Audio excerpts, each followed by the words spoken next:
Biblia, por favor, como le pedí, en Hechos, en el libro de los Hechos, capítulo 1, versos del 6 al 8. Libro de los Hechos, capítulo 1, versos del 6 al 8. Y vamos a seguir, hermanos, con nuestro estudio, con nuestro curso, más bien, las 9 marcas de una iglesia sana. Estamos viendo la segunda marca, que es la evangelización. El día de hoy ya terminamos con la segunda marca, que es la evangelización. De hecho, la próxima semana, si el Señor nos presta vida, vamos a comenzar con la tercera marca, que es la oración. Una iglesia sana tiene el evangelio, una iglesia sana evangeliza y una iglesia sana ora. Amén. Pues entonces vamos a leer Hechos 1:8. Dice así, Hechos 1:6 al 8. Dice: entonces los que se habían reunido le preguntaron diciendo: Señor, ¿restaurarás el reino a Israel en este tiempo? Y les dijo: ¿no os toca a vosotros saber los tiempos o las sazones que el Padre puso en su sola potestad? Verso 8: pero recibiréis poder cuando haya venido sobre vosotros el Espíritu Santo, y me seréis testigos en Jerusalén, en toda Judea, en Samaria y hasta lo último de la tierra. Ok, fíjense, el tema que vamos a tocar en esta mañana, yo le puse por título: el costo de la evangelización. Es el tema número 9. Quise comenzar leyendo Hechos 1 del 6 al 8, porque fíjense, aquí te voy a poner en contexto. El Señor Jesús ha resucitado. El Señor Jesús ha resucitado, ya ha caminado 40 días después de su resurrección con los apóstoles, y ha llegado el momento de ascender al cielo. Ha llegado el momento de ascender al cielo. Entonces el Señor Jesús camina hacia un lugar desierto junto con ellos, y ellos, sabiendo que su Señor resucitado iba a ser recibido en gloria, imagínate, ¿qué le preguntarías tú al Señor si lo ves que ya se va? ¿Cuántos años voy a vivir, Señor? ¿No? ¿O me voy a comprar la casa que yo quiero? ¿O no? ¿Qué le preguntarías tú? Pero fíjate la pregunta que los discípulos le hicieron al Señor Jesús. Verso 6 dice: entonces los que se habían reunido le preguntaron diciendo: Señor, fíjate, ¿restaurarás el reino de Israel en este tiempo? ¿Cuál era la duda de ellos? No era qué iba a pasar con las enseñanzas, qué iba a pasar con el llamado que ellos ya habían recibido. Recuerda que el Señor ya les había dicho: id por todo el mundo y predicad el evangelio, ¿no? Ellos no le preguntaron eso. Ellos le preguntaron si el Señor iba a restaurar el reino o iba a restaurar la nación de Israel en ese tiempo, dando a entender que su preocupación en ese momento de los discípulos era más que en las cosas de arriba, las cosas de la tierra, ¿no? Las cosas que veían ellos. Y fíjense, y no nada más eso, ellos pensaron: bueno, el Señor Jesús ya se va, entonces ahora tal vez vendría un caudillo, o nosotros vamos a liberar a Israel. ¿Qué va a pasar? ¿Restaurarás el reino de Israel en este tiempo? Pero fíjate la respuesta del Señor. Y les dijo, fíjate, no les toca a ustedes saber los tiempos ni las sazones que el Padre puso en su sola potestad. Aquí hay un principio que debemos de entender. Vamos a ponerlo en nuestro contexto. El día de hoy oímos de guerras en Medio Oriente, Israel siendo atacado por andar de broncudo, porque esa es la verdad, por Irán y Estados Unidos. Están dando, ok. E inmediatamente es imposible que no venga a nosotros lo que dijo el Señor Jesús: y oiréis de guerras y rumores de guerras, y os mataréis y os entregarán. Dice, pero todavía no es el fin, ¿no? Pero después dice el Señor Jesús, dice: cuando estas cosas comiencen a pasar, dice, erguíos y levantad vuestra cabeza, porque vuestra salvación está cerca. Ok, es imposible que en estos tiempos en los que vemos que las naciones, y más cuando está inmiscuido Israel, están en peligro, es imposible que no nos preguntemos si este es el tiempo en el que el Señor va a volver, ¿cierto o no? Es imposible que no lo pensemos. Sin embargo, tus ojos, escucha, no deben estar en las cosas, en lo que se conoce como la escatología, no deben estar en lo que ha de venir, sino en lo que está pasando. ¿Qué era lo que estaba pasando con ellos? Verso, fíjate, dice, y les dijo, no les toca a vosotros saber los tiempos ni las sazones.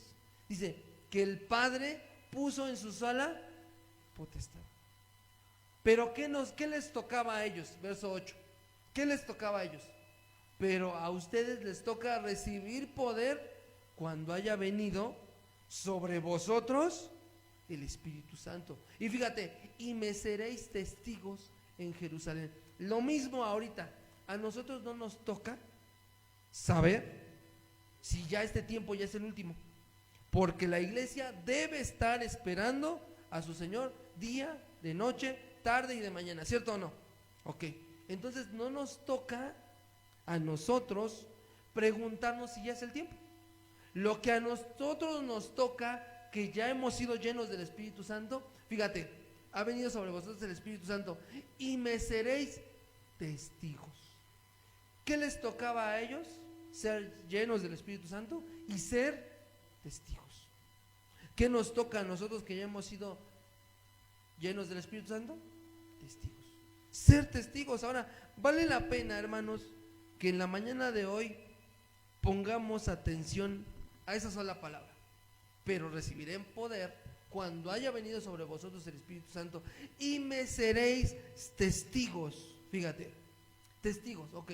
Dice, en Jerusalén, ok, en la ciudad donde estaban. Imagínate lo que dijeron los apóstoles. Está bien, aquí.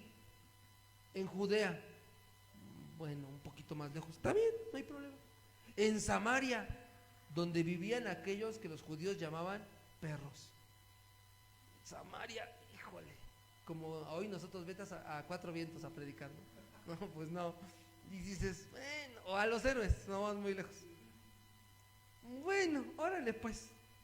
Y hasta lo último de la tierra. ¿Lo ves? Pero todo se centra, vamos a poner ahorita atención en la palabra testigos. La palabra griega que se tradujo por testigos, hermanos, escucha, es la palabra griega martus. Martus. ¿A qué te suena?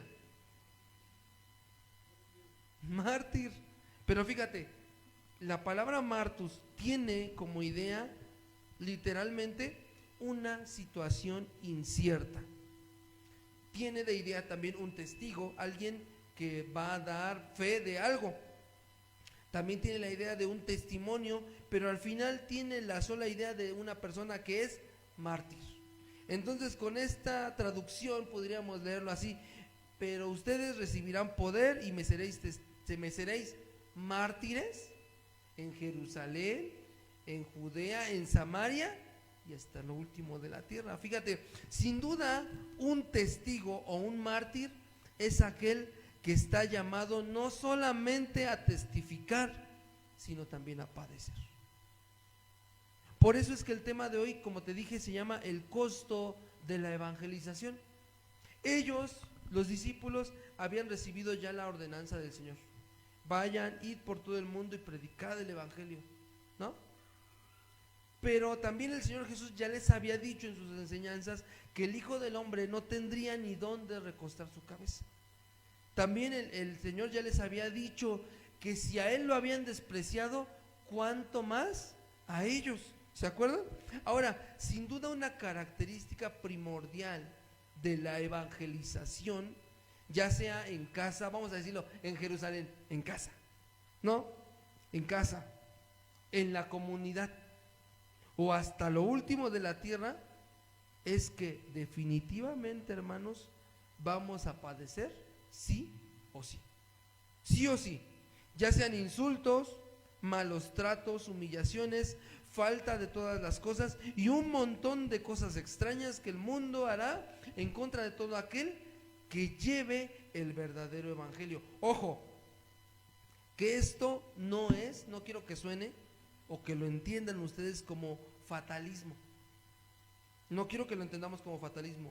Esto en realidad es una realidad a la que la iglesia de Jesucristo se enfrenta todos los días desde que se fundó. No lo busques, va a aparecer en la pantalla el Evangelio de Juan, capítulo 15, versos del 18 al 19. Fíjate lo que dice el Señor Jesús. Juan 15, fíjate, dice: si el mundo os aborrece, le está hablando a los discípulos, dice: sabed que a mí me aborreció antes que a vosotros. Dice: si fuerais del mundo, el mundo amaría lo que es suyo, mas porque no sois del mundo, antes yo os elegí del mundo, por eso os aborrece el mundo. Entonces, no se puede concebir un cristiano, que es amado y que es acogido por el mundo. No se puede.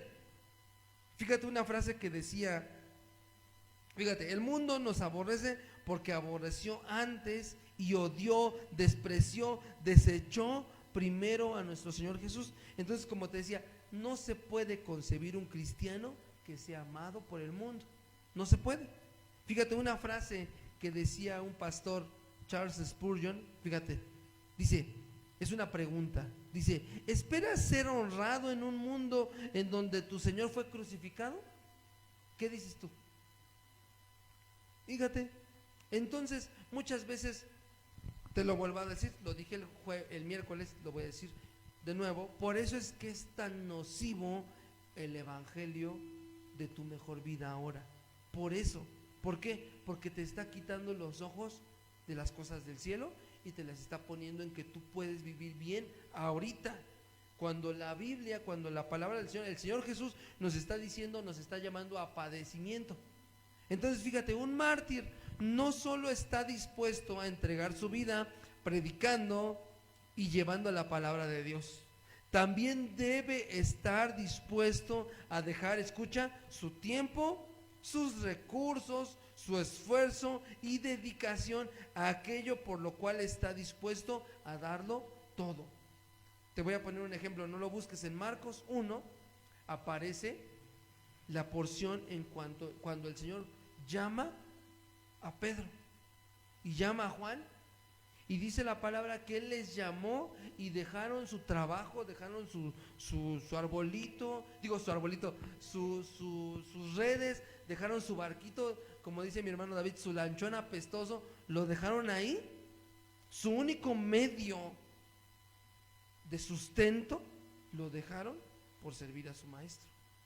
Entonces, ¿tú qué estarías dispuesto a entregar? ¿O qué estarías dispuesto a pagar? ¿Qué precio estarías dispuesto a pagar por llevar el evangelio? Si muchas veces ni siquiera llegamos temprano. Ahí te lo dejo. Fíjate, esta enseñanza la voy a dividir en 3 encabezados.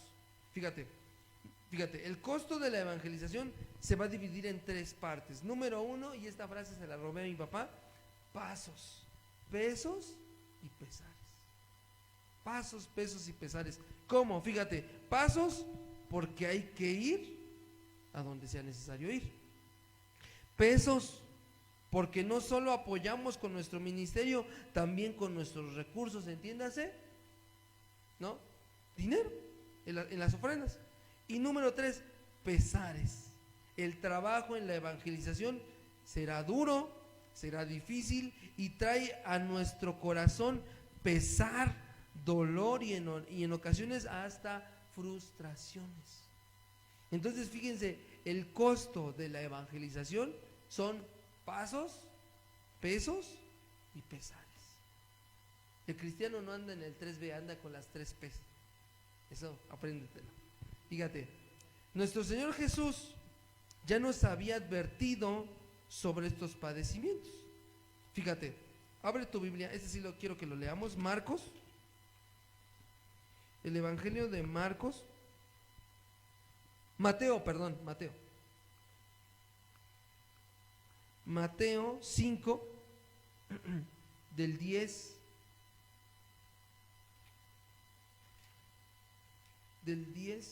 al 12.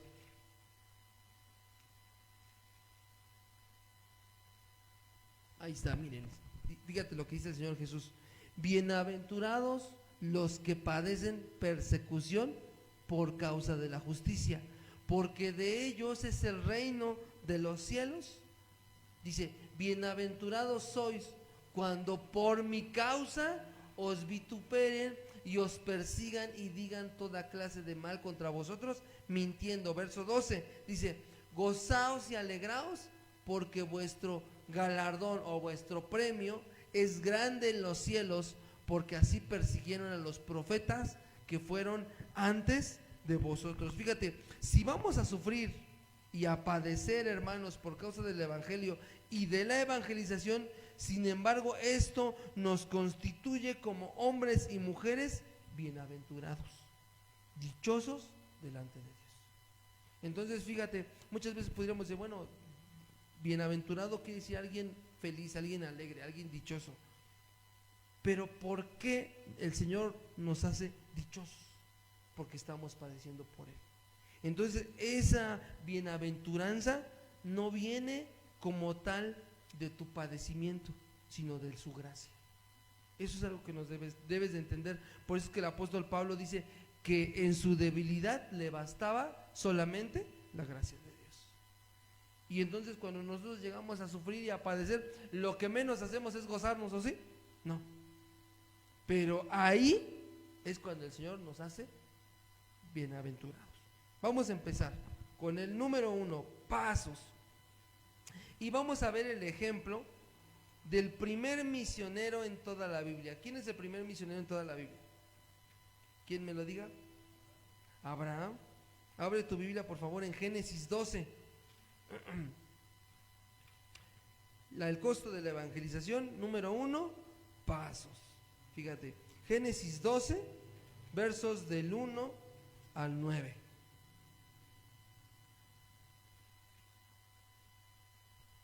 Y vamos a leerlo. Dice así. Vamos a ir leyendo versículo a versículo, no nos vamos a detener, pero fíjate lo que dice. Dice, pero Jehová había dicho a Abraham, fíjate, vete de tu tierra y de tu parentela y de la casa de tu padre a la tierra que te mostraré.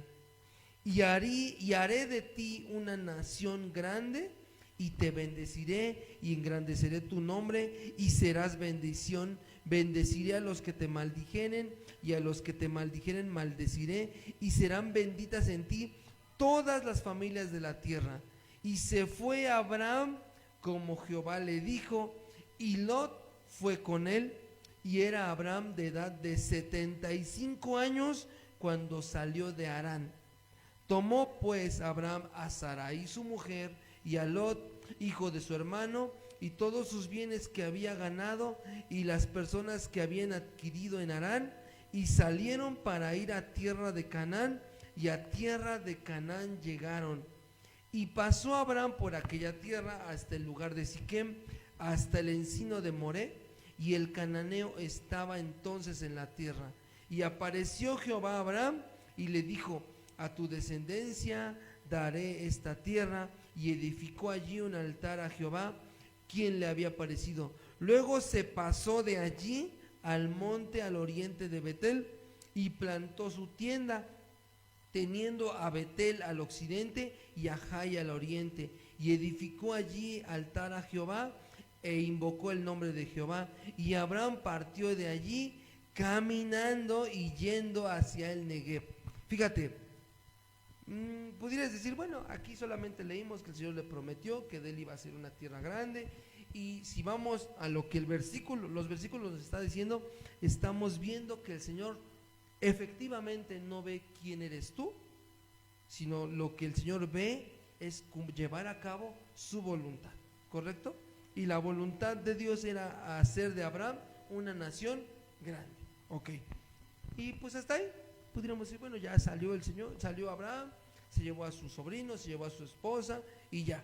Pero fíjate, algo que no se ve muy claramente, lo que te estoy diciendo es que Abraham dejó su casa, su tierra, y salió al lugar que Dios le dijo que debía de ir, ¿correcto?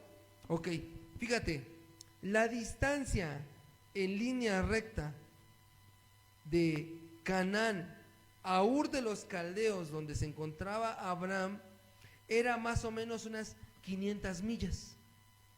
Esto equivale aproximadamente a 800 kilómetros de distancia. 800 kilómetros. Pero la ruta más común y la más segura era de unas 900 millas, por ahí así. Lo que es igual a 1450 kilómetros de distancia. Fíjate, para que te des una idea, 1400 kilómetros es una distancia, es la distancia más bien, más o menos entre la Ciudad de México y la ciudad de Mérida, Yucatán. Ya que hay entre una y otra aproximadamente 1310 kilómetros. Hoy ese viaje lo hacemos en horas, pero Abraham lo hizo caminando. Imagínate que en sueños el Señor le dijo: deja tu tierra, deja tu parentela y yo te voy a decir a dónde vas a ir. Abraham no sabía a dónde iba. Sin embargo, dejó todo lo que tenía y emprendió el viaje. Fíjate, sin duda el costo, le costó muchos pasos a Abraham llegar a la tierra que Dios le prometió. Pero esta era la encomienda de Dios para él, salir de su tierra hacia la tierra que Dios le diría.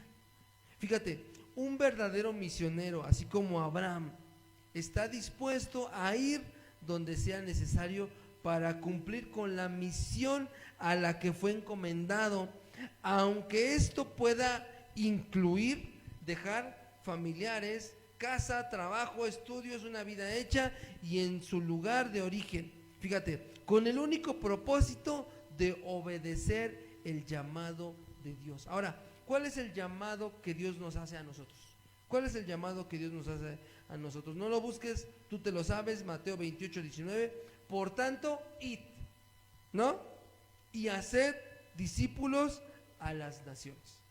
Dice, bautizándolos en el nombre del Padre y del Hijo y del Espíritu Santo, ¿correcto? Ok, fíjate, nuestro llamado hoy ya no es que dejemos nuestra tierra y que nos vayamos porque el Señor va a ser una nación grande de nosotros. No, recuerda que el Señor de Jesús hizo una nación grande al nosotros recibir. Ok, entonces nuestro llamado ya no es ese.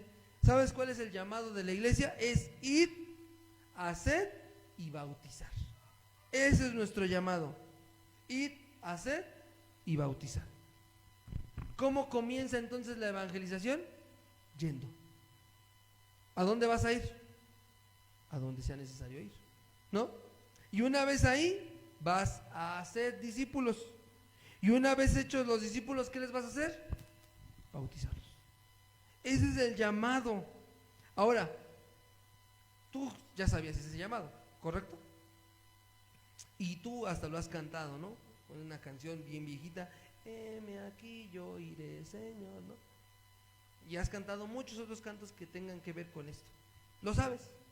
Sin embargo, estamos tan inmersos, tan metidos en nuestros compromisos, que hemos olvidado que es a nosotros a los que nos toca ir. Es a nosotros ir a donde hay necesidad, ir a donde sea necesario predicar, ir a donde haya que discipular. Es nuestro deber, escucha, estar donde es menester estar. ¿Dónde debe de estar la iglesia? Llevando la gloria de aquel, fíjate, que nos llamó de nuestras tinieblas a su luz admirable.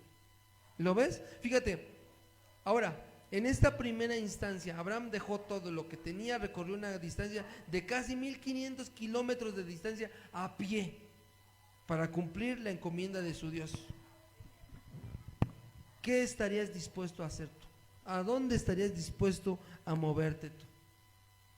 ¿A dónde? Muchas veces pudiéramos decir, bueno, Señor, heme aquí, envíalo a él, ¿no? Pero fíjate, la iglesia primitiva no solo era una iglesia experimentada en persecución y quebranto, también lo fue en la evangelización y expansión. Pero fíjate, vamos a leer esto, Hechos, el libro de los Hechos, capítulo 8, versos del 1 al 4. Hechos 8, del 1 al 4. Y está apareciendo en la pantalla para que lo puedas leer ahí. Dice así, fíjate, y Saulo consentía en su muerte. En aquel día hubo una gran persecución contra la iglesia que estaba en Jerusalén, y todos fueron esparcidos por las tierras de Judea y de Samaria, salvo los apóstoles y hombres piadosos. No, salvo los apóstoles y hombres piadosos llevaron a enterrar a Esteban e hicieron gran llanto sobre él. Dice, y Saulo asolaba la iglesia, entrando casa por casa, arrastraba a hombres y a mujeres y los entregaba en la cárcel. Pero fíjate lo que dice el verso 4. Dice, pero los que fueron esparcidos iban por todas partes. ¿Qué iban haciendo? Anunciando el evangelio. Fíjate, escucha lo que te voy a decir. Muchas cosas estaban sucediendo a la vez en esta porción. Fíjate, muchas cosas estaban sucediendo a la vez. Y es interesante, hermanos, notar cada una de ellas y ponerle la atención debida. Fíjate, Esteban recién había sido asesinado por su primer discurso evangelístico. Como dicen, ¿no? Debut y despedida. La primera vez que predicó, y en esa vez se lo ejecutaron. ¿Lo ves? Fíjate, no nada más eso, lo que provocó un éxodo masivo de la iglesia de Jerusalén huyendo. Los hermanos estaban siendo perseguidos, estaban siendo asediados, acosados y encarcelados.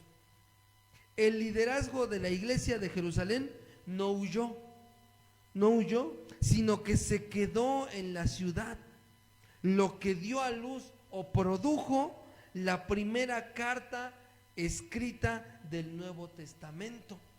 Entre los líderes de la iglesia de Jerusalén que se quedaron después de la persecución por la muerte de Esteban, se encontraba Jacobo. Y cuando él ve que la iglesia empieza a huir, no los regañó, ni les dijo, esos no son verdaderos cristianos, sino escribió la primera carta escrita del Nuevo Testamento, la carta de Santiago. ¿Y cómo comienza? Ya lo hemos leído: gozaos cuando se encuentren en diversas pruebas. Fíjate, el cual escribe a los hermanos esparcidos por la persecución. Fíjate, el hombre a cargo de la persecución de ese momento fue Saulo de Tarso, quien sería más adelante el apóstol Pablo. Pero el verso 4 nos dice algo inesperado para la iglesia actual. Fíjate, estaban siendo perseguidos, correteados, encarcelados, golpeados, humillados, asesinados, y se encontraban huyendo.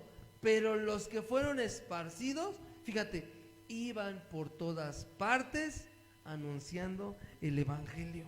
Fíjate, su situación incierta de mártires y su nuevo papel de mártires no los detuvo para ir a todas partes y anunciar el evangelio. ¿Te das cuenta? Sin duda esto deja en evidencia que la iglesia primitiva, hermano, entendía su deber y responsabilidad como iglesia. ¿Cómo? Te lo voy a volver a explicar. Fíjate, en tanto la iglesia huía por su vida, ellos predicaban. En tanto la iglesia era asolada, los líderes no huían, se quedaban, demostrando así carácter de Cristo. Porque Cristo sabía que iba a ir a Jerusalén y que iba a ser asesinado, pero ¿qué hizo? Entró. ¿Te das cuenta? La iglesia entendía cuál era su deber. Y es por eso, a esto más bien se refería el profeta Isaías, cuando escribió en Isaías 52:7. Fíjate lo que dice Isaías 52:7.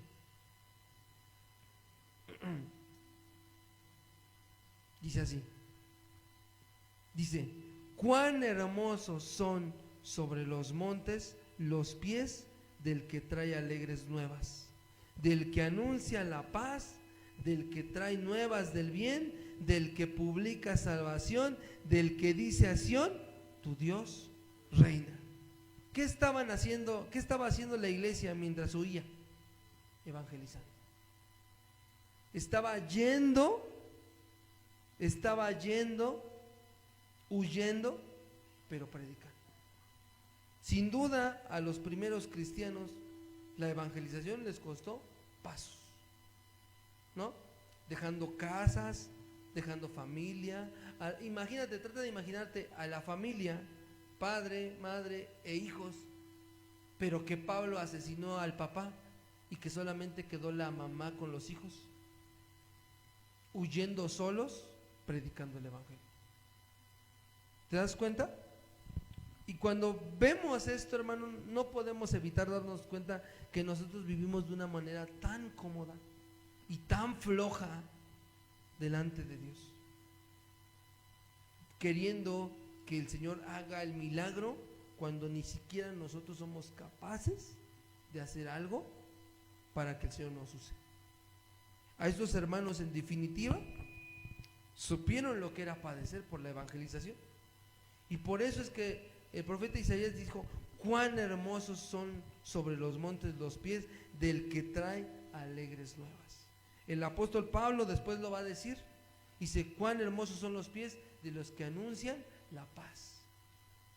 ¿Lo ves? Entonces fíjate, el primer costo de la evangelización son los pasos. Vámonos rápidamente con el número 2. El segundo costo de la evangelización son los pesos, el dinero, el papel moneda. Fíjate, el costo de la evangelización es alto, ya que realmente requiere esfuerzos, pero también requiere recursos, dinero y aportaciones. Sin embargo, poco se habla de la responsabilidad que como iglesia tenemos, escucha, de sustentar y mantener y de alguna manera financiar la evangelización o la obra misionera. Sin embargo, este es un precio que en definitiva debemos estar dispuestos a pagar. Debemos estar dispuestos a pagar. Abre tu Biblia ahí mismo en Hechos, pero en Hechos capítulo 4. Vamos un poquito hacia atrás. Hechos 4 del 32 al 37. Fíjate, dice así: y la multitud de los que habían creído era de un corazón y de un alma, y ninguno decía ser suyo propio nada de lo que poseía, sino que tenían todas las cosas en común. Ahora fíjate de lo radical de sus pensamientos. Fíjate lo radical de su pensamiento y de su convicción. Ellos consideraban que sus posesiones, sus bienes materiales y todo aquello que tenían no les pertenecían. Por lo tanto, lo compartían con todo aquel miembro de la iglesia que tuviera necesidad. Imagínate, ¿cuántos aquí tienen un terreno? Levante su mano. ¿Una casa? Ok. ¿Cuántos aquí tienen un carro? Aunque no funcione. ¿Pero cuántos tienen? ¿Una moto? Pues, ¿qué crees? Ellos, lo que tenían, ellos aseguraban que no era de ellos, sino de la comunidad de cristianos. Tú, tu carrito feíto, tu casita feíta o tu motito feíta, bueno, mi motito feíta, tú la venderías y traerías el dinero aquí. No te estoy diciendo que lo hagas, pero tú venderías lo que tienes y traerías el dinero aquí. Pues no, que eres cristiano. Así, bueno, no tengo nada, no puedo traer nada, no puedo vender nada, ¿no? Pero lo que tienes lo venderías y lo traerías aquí. Fíjate, vamos a leer el verso 32 y verso 33 y 34. Dice: y con gran poder los apóstoles les daban testimonio de la resurrección del Señor, y abundante gracia era sobre ellos. Verso 34. Así que no había entre ellos ningún necesitado, porque todos los que poseían heredades o casas, fíjate, las vendían y traían el precio de lo vendido. Fíjate, en la iglesia primitiva no había necesitados, porque todos se mantenían de lo que otros aportaban de las propiedades que habían vendido. Pero nota esto, hermano, nota que esta actitud dadivosa no nacía solamente del buen corazón de la gente, porque la gente puede tener buen corazón, ¿no? Ay, te puedes ver a una persona en la calle y te vas a sentir mal y le vas a llevar una botella de agua, ¿no? O le vas a llevar una cobija, o le vas a llevar algo. Eso cualquiera lo hace, ¿cierto o no? Pero fíjate, sino esta actitud no salía de un corazón generoso solamente, sino de una correcta y clara predicación del evangelio. Fíjate, vamos a volver a leer el verso 33. Fíjate lo que dice el verso 33. Dice: y con gran poder los apóstoles daban testimonio de la resurrección del Señor Jesús. ¿Esto a qué te suena? Predicaban, les enseñaban. Trata de imaginarte lo que el Señor les enseñó cuando ya estaba resucitado, que anduvo 40 días con ellos. ¿Qué les habría enseñado el Señor? Eso que el Señor les enseñó, les estaban enseñando a la iglesia. Porque dice: y con gran poder los apóstoles daban testimonio de la resurrección del Señor Jesús, y abundante gracia era sobre ellos. Y aparece el verso 34. Y fíjate, dice: así que no había entre ellos ningún necesitado. Fíjate cómo una correcta predicación va a provocar en el corazón de la gente que se vuelvan dadivosos. Fíjate, la predicación del evangelio no solo es capaz de producir fe en el oyente, también, escucha, produce rasgos que humanamente no estaríamos dispuestos a llevar a cabo.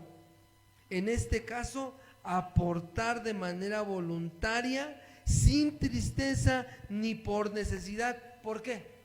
Porque Dios ama al dador alegre. ¿Lo ves? Fíjate, entonces este buen corazón no salía solamente de su corazón humano o de su buena intención, salía de la buena enseñanza que los hermanos tenían. ¿Lo ves? Vamos a leer el verso 35. Fíjate, dice el verso 35: y lo ponían a los pies de los apóstoles y se repartía a cada uno según su necesidad. Fíjate, aquí los apóstoles tenían el derecho, vamos a decirlo así, el deber de repartir justa y equitativamente conforme a la necesidad de cada uno. Ahora, esto, hermano, nos habla no solamente del corazón desprendido y dadivoso y generoso de la iglesia, también, escucha, de la capacidad de los apóstoles para administrar lo que los hermanos ponían en sus manos. Y aquí vamos a encontrar una verdad, escucha, que asumimos que es así, sin embargo no siempre es así, pero debería ser así. ¿Cuál es esa verdad? El liderazgo de la iglesia debe saber cómo administrar correctamente todo aquello que la iglesia aporta. ¿Cierto o no? Todo aquello que la iglesia aporta, el liderazgo de la iglesia debe estar capacitado para poderlo administrar. Y aquí te voy a poner un ejemplo. Hubo una vez que nosotros conocemos un hermano que se autodenominaba pastor. Y fue chistoso, apóstol. Y fue gracioso porque él iba a levantar la ofrenda a mi papá y se para. No, las ofrendas se levantaban a los pies de los apóstoles. Y puso el ofrendero, ¿dónde crees? En el piso. Bueno, bueno, dices, bueno, si lee la Biblia en esa parte, pues órale, pues voy de acuerdo. Pero después le dijo a mi papá que a él no le gustaba ir a predicar porque él siempre salía como las gallinas, salía poniendo.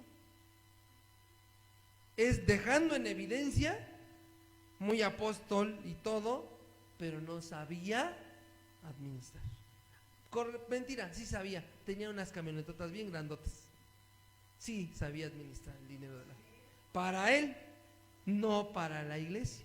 Entonces, fíjate, el liderazgo de la iglesia debe saber cómo administrar correctamente todo aquello que la iglesia aporta.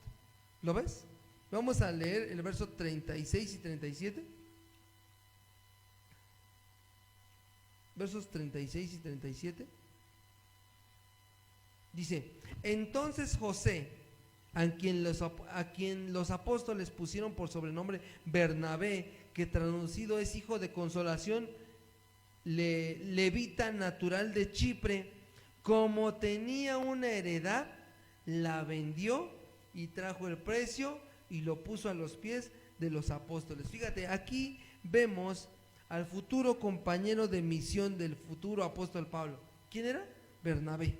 Fíjate, pero ¿cómo lo vemos? ¿Predicando? ¿Sanando enfermos? No. ¿Cómo lo vemos? Siendo generoso. ¿Pero qué hizo?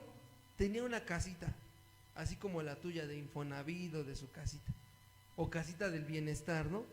Pero tenía una casita y la vendió, y trayendo la ganancia completa a los apóstoles, entiéndase a la obra de Dios, a la iglesia. ¿Te das cuenta? Este hombre, muchos teólogos creen que este hombre decidió vender su casa porque en su corazón ya estaba el dejar su tierra, dejar su ciudad e ir a predicar el evangelio. Eso es lo que creen, que por eso él vendió su casa, porque pensó, ¿ya qué hago aquí? Ya no voy a estar yo, no tengo familia, pues la vendo y me voy a predicar. Eso es lo que pensó Bernabé cuando vendió su casita. Fíjate, en primer lugar, hermanos, podemos ver cómo, escucha, cómo un rasgo que hace evidente la obra de Dios en la vida del creyente es ser generoso, dadivoso y caritativo. De hecho, uno de los requisitos para los obispos, que es que sean hospedadores, ¿no? Entonces, fíjate, un rasgo que vemos que el ser humano ha nacido de nuevo es que se vuelve dadivoso y caritativo. Pero esto, hermanos, va mucho más allá de ser un simple hombre o mujer desprendido, porque como te repito, la gente que no conoce de Dios muchas veces es más dadivosa que la propia iglesia, ¿cierto o no? Ok, fíjate, esto va más allá de eso. Esto nos muestra, hermanos, cómo el corazón del hombre, siendo transformado por Dios, es capaz de mostrar rasgos propios y distintivos del carácter de Cristo. Un carácter de proceder y de llevar a cabo sacrificialmente. Entonces, fíjate, el hecho de que tú seas desprendido, el hecho de que tú seas alguien que ayuda y que aporta, esto no dice que tú seas una buena persona nada más. Esto deja en evidencia que en ti se está formando el carácter de Cristo. Fíjate, un carácter sacrificial. ¿Cristo qué sacrificó? Tiempo, recursos, esfuerzo, su vida, su alma, su sangre, su cuerpo, todo eso. Por eso el apóstol Pablo dice: haya en ustedes el mismo sentir que hubo primero en Cristo. ¿Cuál fue el sentir? En que siendo forma de Dios, no estimó el ser igual a Dios como cosa a que aferrarse, sino que se entregó a sí mismo, haciéndose obediente hasta la muerte y muerte de cruz. Trata de imaginarte, nuestro Señor Jesús era carpintero. Era carpintero, y lejos de ser carpintero como nosotros, era un carpintero que se dedicaba más a hacer llantas o ruedas de carrozas, a hacer yugos, tal vez puertas de entrada. ¿Tú crees que el Señor Jesús no dejó su taller por ir a predicar. ¿Lo ves? Hasta el Señor Jesús tuvo que perder dinero para la predicación del Evangelio. Entonces fíjate, esos hermanos perdían casas, perdían terrenos, más bien no los perdían, los vendían y los aportaban. ¿Tú estarías dispuesto a hacer algo así? Así, bueno, no tengo nada, pero cuando tenga. Pero fíjate, ¿tú lo harías? Vamos a irnos con el último, pesares. Pesares. Y me gustaría que volviéramos a... Bueno, no lo vamos a volver a leer, te lo voy a decir, y me seréis testigos. Algo que caracteriza a la iglesia primitiva, hermanos, es que realmente se encontraba en una situación incierta, ya que ellos eran perseguidos, encarcelados, torturados y posteriormente asesinados por causa del Evangelio. El padecimiento, sufrimiento y el dolor continuo hacían parte de la vida diaria de un verdadero cristiano. Se puede decir incluso que era la moneda fraccionaria que los cristianos cambiaban. Eras cristiano, sobre ti inmediatamente ya pesaba la pena de muerte. Ahora yo te pregunto, ¿será acaso que la evangelización también estará llena de padecimientos, sufrimientos y pesares? ¿Qué dices tú? Fíjate, abre tu Biblia en Hechos también otra vez. En Hechos 9. Hechos 9 del 10 al 16.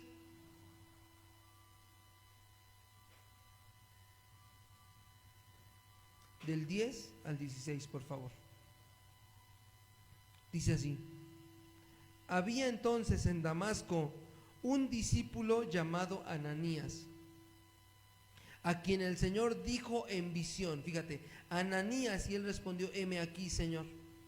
Y el Señor le dijo: levántate y ve a la calle que se llama Derecha y busca en casa de Judas a uno llamado Saulo de Tarso, porque he aquí él ora y ha visto en visión a un varón llamado Ananías, que entra y le pone las manos encima para que recobre la vista.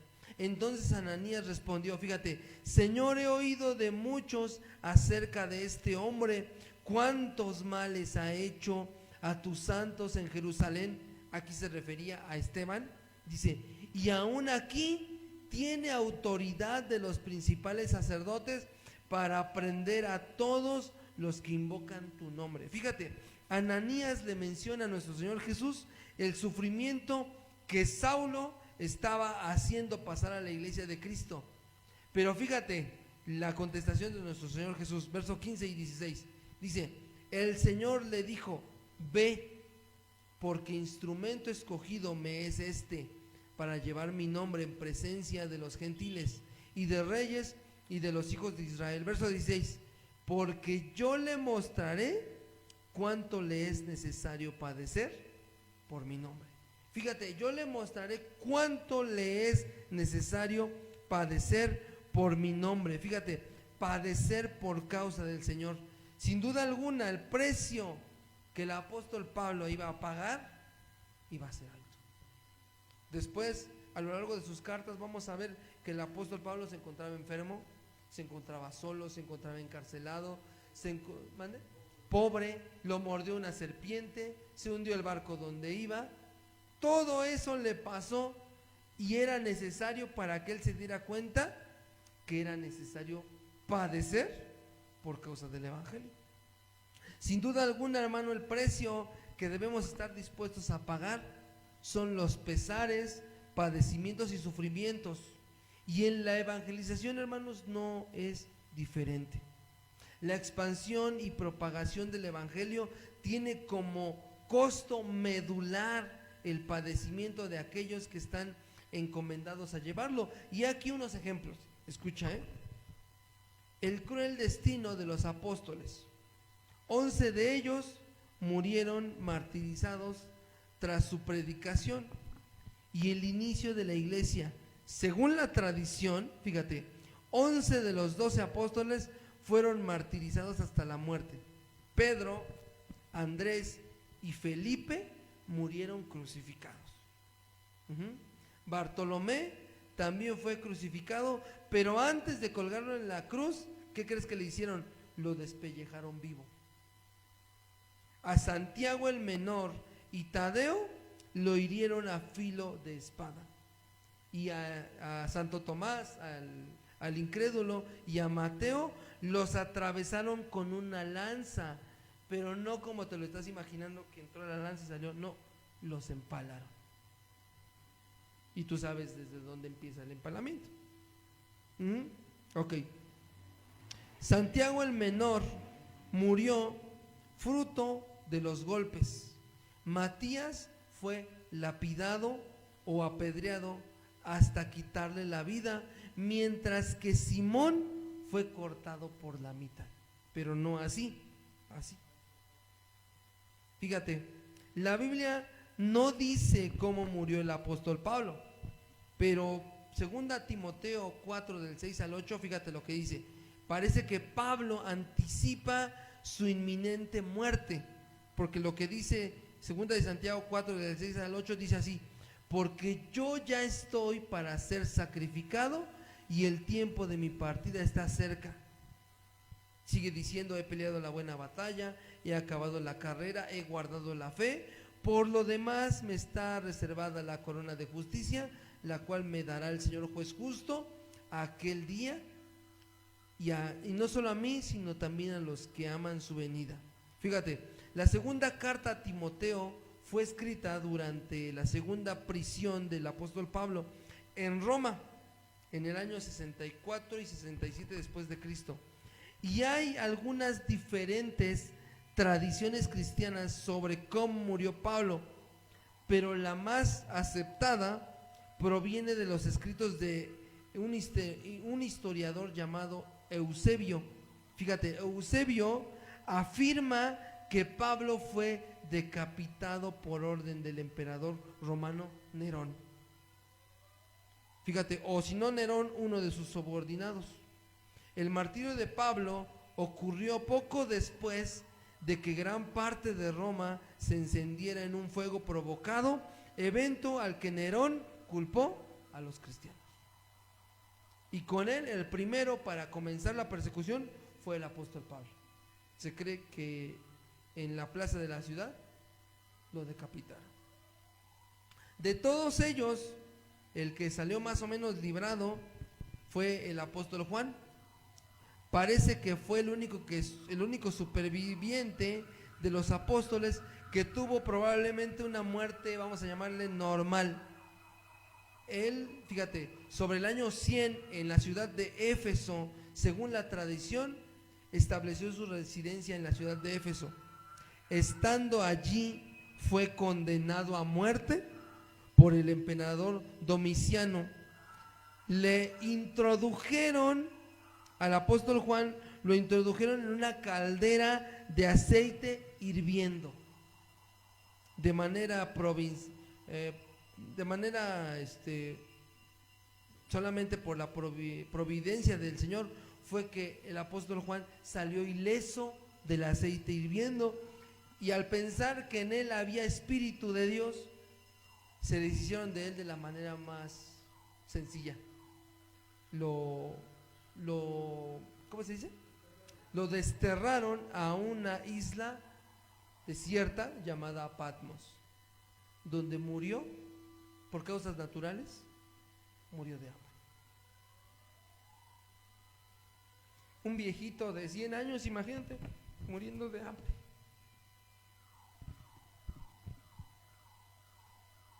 Pero fíjate, con las palabras de nuestro Señor Jesús, Él dijo lo siguiente, Mateo 24:9, dice: entonces os entregarán a tribulación y los van a matar, y seréis aborrecidos de todas las gentes por causa de mi nombre, dice el Señor. Jesús ya nos lo había advertido.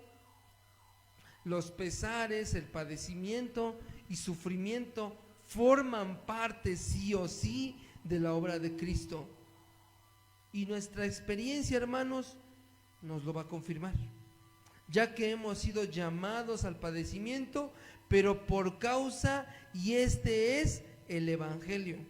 Sin embargo, solo así es que la evangelización sigue su curso. Si algo nos muestra el libro de los Hechos, es que a más sufrimiento, hermanos, y persecución, más expansión y propagación y predicación del evangelio.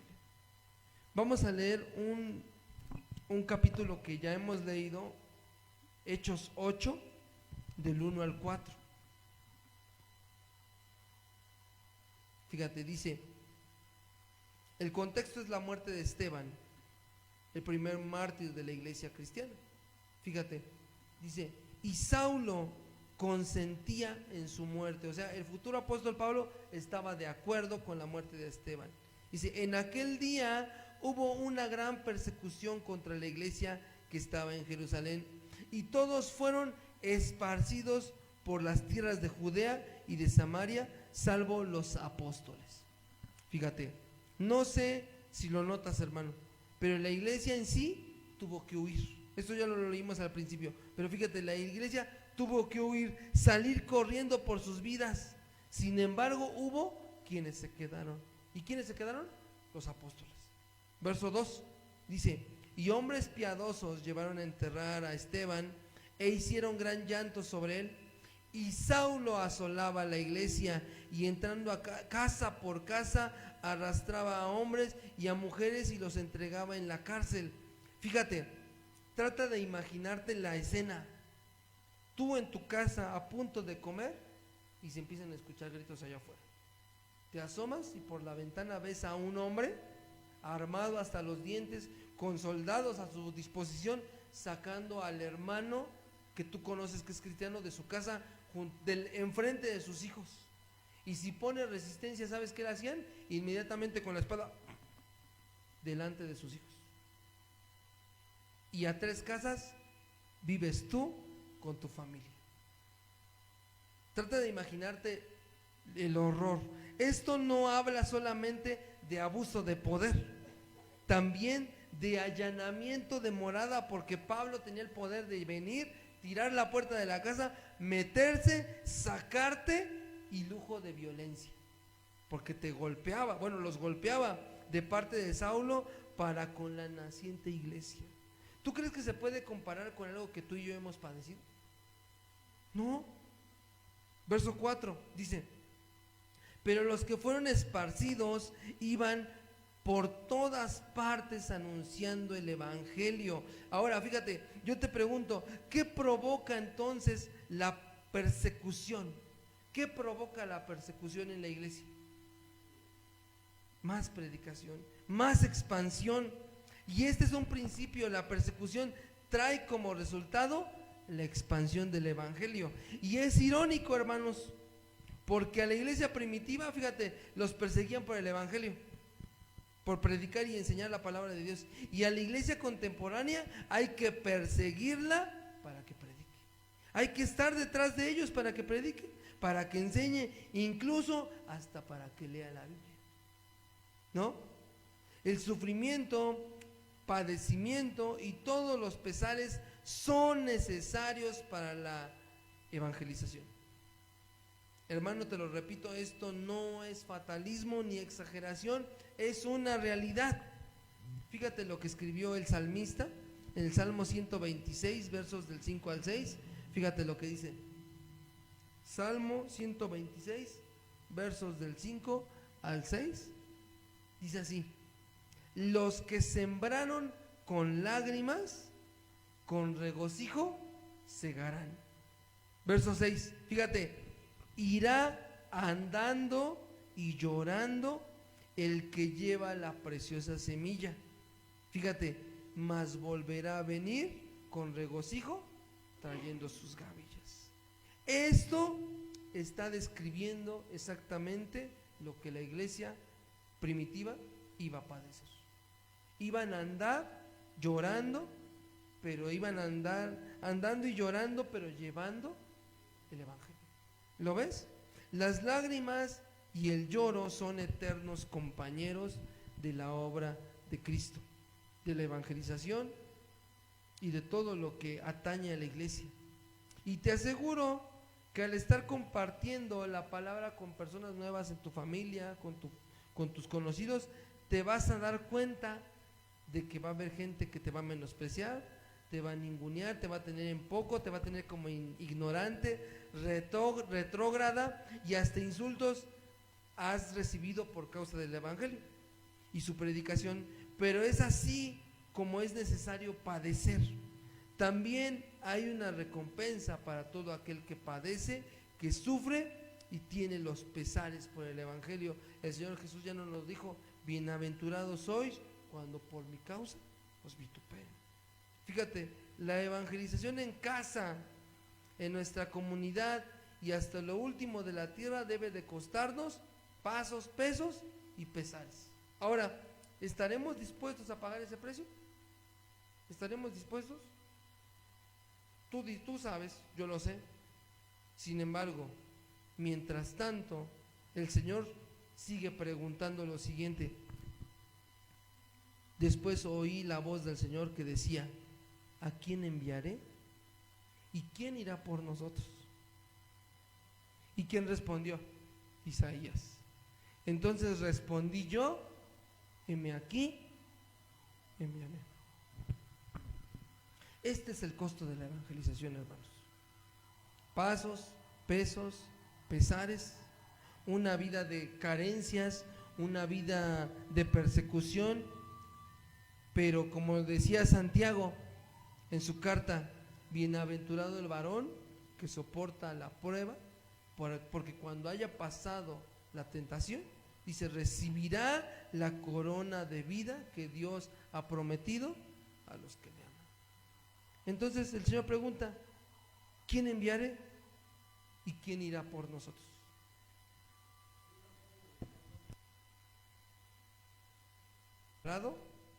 Y voltea hacia atrás, es digno de mí. Entonces, hermanos, con esto vamos a terminar la segunda marca, que es la evangelización. Pero no te quedes solamente con: ay, es que sí es mucho. No, yo creo que no. El Señor vuelve a decir: ¿a quién enviaré y quién irá por nosotros? Y de ti depende contestar lo que contestó Isaías: heme aquí, envíame a mí. Amén. Vamos a orar. Señor, nos hemos encontrado con tu palabra, nos hemos encontrado con el evangelio, Señor, y nos has enseñado a través de tu palabra, Señor, que no solamente debemos predicar el evangelio, sino vivir el evangelio, crear una cultura de un evangelio vivo, de un evangelio eficaz, Señor. Y ahora, ¿qué más podemos hacer con el evangelio? Predicarlo, llevar a cabo, Señor, la evangelización, llevar a cabo, Señor Jesús, la expansión de tu palabra. Sin embargo, no es fácil, porque todos aquellos a los que tú llamaste, a los que recibieron de primera mano, Señor, la encomienda de ir y hacer discípulos, todos ellos murieron de maneras horribles, Señor. Y como decía este pastor, ¿esperas recibir gloria de un mundo que asesinó y torturó a tu maestro? La respuesta es no, Señor. Hoy estamos dispuestos, Señor, a predicar, Señor, a que cueste lo que nos cueste, Señor. Llevaremos tu palabra, llevaremos tu evangelio, Señor. Tú preguntas: ¿quién irá? ¿A quién enviaré? ¿Y quién irá? Y dice el apóstol Pablo: ¿y cómo irán si nadie los envía? ¿Y cómo predicarán? ¿Y cómo sabrán si no hay quien les predique? Hermosos son los pies de los que anuncian la paz. Hoy, Señor,